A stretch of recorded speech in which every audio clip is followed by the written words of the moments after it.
Arnar, tap í hörkuleik í HS Orkuhöllinni í kvöld. Hlýtur nú samt að vera gaman að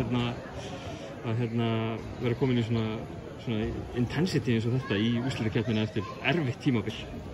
Já, við vilja vinna hérna í kvöld en Grindvík voru bara betri, fóru illa með okkur á löngum kaflum. Fram og tilbaka einhvern veginn, ég meina þið komist upp einhver 9-10 stig í fyrsta leiklutanum og svo skipt á fórustinni ansi oft. Hvað okkur náðu ekki að klára þennan? Bara varnarleikurinn var lélegur, hann var ekki nógu góður og þess því fór sem fór, þeir fengu of mikið opnum skotum. Splöndur okkur allt og auðvitað og þess vegna fór það svona.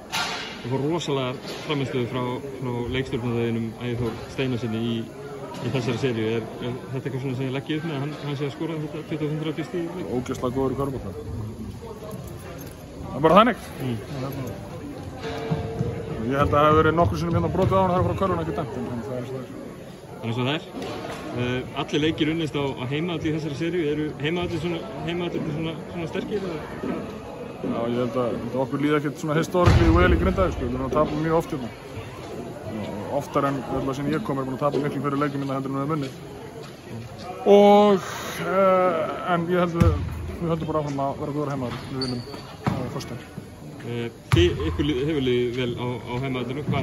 Við þurfum að búast af stjórnuliðinu í 8 leik í afturúrslitunum. Betri vörn og sigur.